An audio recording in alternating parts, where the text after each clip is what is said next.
Assalamu alaikum wa rahmatullahi ta'ala wa barakatuh. Àlàáfíà Ọlọ́run àánú Ọlọ́run, oore ajẹ́ ìjẹ́tàn Ọlọ́run ọba kí ó máa bá èmi àti yín kó máa bá gbogbo káàkiri gbogbo ibikíbi tí ẹ ti wò mí, Allahumma àmín. Arákùnrin tó wà lójú fọ́nrán yìí, òun ni ó ń jẹ́ Peter Ìjàgbèmí, is an actor ní orílẹ̀-èdè wa Nàìjíríà. Ó sọ nǹkan kan, ṣùgbọ́n kó tó di wípé mo tẹ̀síwájú nínú fídíò mi láti máa analyze ọ̀rọ̀ ẹ̀, ẹ jẹ́ ká jọ gbọ́ nǹkan tó sọ. Bismillah. Kí ló fà gangan tó ṣe wípé àbòsí pọ̀ lọ́dọ̀ àwọn some of our Muslim leaders, let me say majority of our Muslim leaders, àbòsí pọ̀ lọ́rọ̀ yín, even some Muslims. Now before I said it, mo ní mi ò fẹ́ dá sí ẹni tó bá jọ mọ́ ọ̀rọ̀ ẹ̀sìn, mi ì dẹ̀ fẹ́ dá sí lóòótọ́, but men wọ́n lè máa pa àwọn èèyàn kí ẹ̀yin tẹ́ ẹ dẹ̀ jẹ́ Muslim tẹ́ sọ pé ẹ kàwé ká má lè sọ èyí tó ń jẹ́ òótọ́ ọ̀rọ̀. This is bullshit, man. Ẹ̀yin náà wò, wọ́n pa àwọn èèyàn ní Jos lọ́jọ́ tí wọ́n ń ṣe ayẹyẹ kíkú àti àjíǹde Jésù Kristi. Àwọn èèyàn orí wọn kan sọ ń pa ẹ̀. Ẹ dákẹ́ ṣe lẹ̀ ń wò. Ẹ dákẹ́. Ìgbà tó wá yá o, the next thing tá a máa rí ni pé gbogbo yín bẹ̀rẹ̀ sí ń pariwo kiri pé ẹni tó wà yìí kí náà ń porúkọ ẹ̀ Alex Bila or something, sorry if I'm not pronouncing the name right, pé kàn arrest ẹ̀. Ẹ jọ kí ni Alex yẹn sọ tó wrong? Ṣé báyìí pé hypocrite nìyí, kí ni Alex yẹn sọ tó wrong? Wọn pa àwọn Christian ni, ṣé wọn pa wọn pakúpa ni? À ń wí bí àkúbẹ̀ o. Now I'm beginning to even believe what Seun Kuti said. Nígbà tó sọ pé Yorùbá Muslims, they are the best, they are kìíní kan. He said it that time.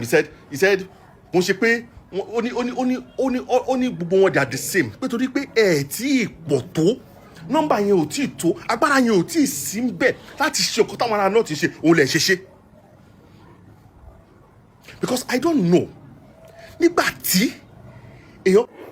Gbogbo wa pátápátá láti gbọ́ nǹkan tí Mr. Peter Ìjàgbèmí tí ó sọ.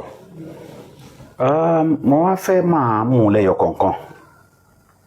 Alákọ̀ọ́kọ́ ni wípé lórí ọ̀rọ̀ pípa àwọn èèyàn ní ìlú Jos, gbogbo wa pátápátá la condemn ìpààyàn lọ́nà yòówù kí ó lè jẹ́. Kò sí èèyàn kan tó gbádùn tó ní àlàáfíà lórílẹ̀-èdè ayé tó lè ever support wípé kí a máa pààyàn lọ́nà tí ò tọ́, wípé nǹkan tó tọ́ ni. Gbogbo mùsùlùmí ayé pátápátá ló condemn ẹ̀ pátápátá. Ẹlẹ́ẹ̀kejì ń bẹ ni wípé Mr. Peter Ìjàgbèmí ńgbà míì èèyàn máa jàjà míì tí ò ní gbé o, torí pé sọ́ọ̀nì ẹ̀mù yẹn ó ní ìtumọ̀ tó ń jẹ́, èèyàn sì máa jàjà míì tí ò ní gbé tí ó kóyàn sí wàhálà. Bí èèyàn bá máa sọ̀rọ̀ ńgbà míì, èèyàn kì í sọ̀rọ̀ pẹ̀lú emotion, èèyàn kì í sọ̀rọ̀ pẹ̀lú àwọn ìtara. Question tí mo fẹ́ béèrè lọ́wọ́ Mr. Peter Ìjàgbèmí ni wípé ǹjẹ́ o dé ìlú Jos àti Plateau rí? Kò tiẹ̀ mọ̀ pé nǹkan báyìí ni nǹkan tó fa wàhálà tó ń ṣẹlẹ̀ ńbẹ̀. Ṣé ọ̀rọ̀ ẹ̀sìn ló ń ṣẹlẹ̀ ńbẹ̀ ni? Ṣé ẹ̀sìn ni nǹkan tó ń ṣẹlẹ̀ tán fi ń pa ara wọn? Àwọn méjì tí wọ́n ti bára wọn jà, ǹjẹ́ ẹ mọ ìgbà tí ìjà wọn yìí tó ti bẹ̀rẹ̀? Gbogbo ọ̀nà la fi ń condemn ẹ̀ pé kò yẹ kí irú ẹ̀ kó máa lọ bẹ́ẹ̀. Ẹlẹ́ẹ̀kejì, bí èèyàn ò bá mọ ìtàn ńgbà míì, èèyàn á máa bẹ́ sínú nǹkan. Ọ̀pọ̀lọpọ̀ ẹ̀yin tí ẹ máa ń ṣe fíìmù tí ẹ ń ṣe gbogbo èyí, wọ́n ń kọ script fún yín ni, ẹ kì í ṣèwádìí. Ìyẹn ló fà á tó fi jẹ́ pé tẹ bá fẹ́ dá sọ̀rọ̀, ẹ já sí ni bí ẹni tó já lùdò. Ní August 30, 2011, kí ni nǹkan tó ṣẹlẹ̀ ní ìlú yìí tí à ń sọ̀rọ̀ nípa èyí? Nígbà tí àwọn èèyàn tí wọ́n kéré ìdì tán, bí wọ́n ṣe kéré ìdì tán tí wọ́n padà sí ilé wọn, ǹjẹ́ àwọn mọ̀ ń gbà yẹn wípé àwọn èèyàn kan náà wọ́n pàdé wọn, wọ́n àtáàkì wọn? Ǹjẹ́ o jáde láti ṣerú fídíò tó ṣe yìí tó wá ń sọ pé àwọn mùsùlùmí ẹ̀yin tẹ́ ẹ kàwé nínú wọn, èèyàn kì í ṣe bẹ́ẹ̀ sọ̀rọ̀.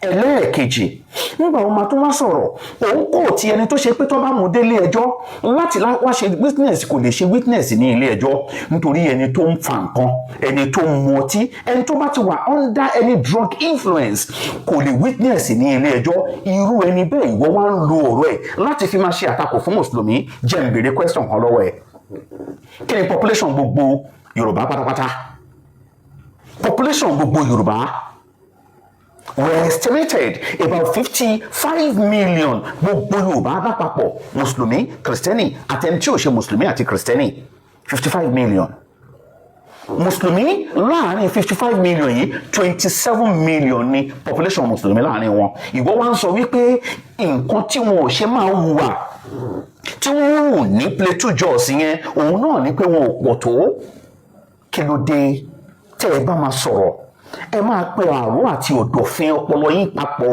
kí ẹ tó máa sọ̀rọ̀ sí mùsùlùmí nígbà tí ìwọ ń sọ̀rọ̀ pé wọ́n ń fa wàhálà níbì kan lórí ọ̀rọ̀ kan ó wá ń sọ pé ọ̀rọ̀ tí Alex tó sọ wípé kí ló rọ̀ǹgì nínú ọ̀rọ̀ ẹ̀ ìwọ ò mọ̀ pé ìwọ ti ń dáná ogun ó ò mọ̀ pé o ti ń dáná wàhálà sílẹ̀ ṣé Alex tó wá sí Nàìjíríà tó sọ wípé Allah is the blood sucker àwọn wo ló ń pe Allah ìwọ wá lanu ní ẹnu agbárí títì ẹ o wá sọ pé what is wrong nínú nǹkan tí Alex sọ àìnílàákàyè ni tó bá nílàákàyè wà á mọ̀ pé àwa mùsùlùmí a kì í ṣe oní wàhálà mùsùlùmí ò kì í ṣe oníjàgídíjàgan irú ọ̀rọ̀ tí ìwọ sọ yìí ó fi pe wàhálà ó fi pe fìtínà ni lára àwọn nǹkan tí a máa ń sọ nìyẹn ṣe rí ńgbà tí ẹ bá ń gúnyàn ní abẹ́rẹ́ tí ẹni tọ̀hún ò sọ̀rọ̀ ẹni tẹ́ ń gún lábẹ́rẹ́ ńgbà ó bá wá gún yín lọ́bẹ ẹ̀yin á wá bẹ̀rẹ̀ sí í pariwo nígbà tó o bá lè sọ wípé nǹkan tí Alex tó sọ wàhálà tó dálẹ̀ ní Plateau Jos tó sọ wípé Allah is a blood sucker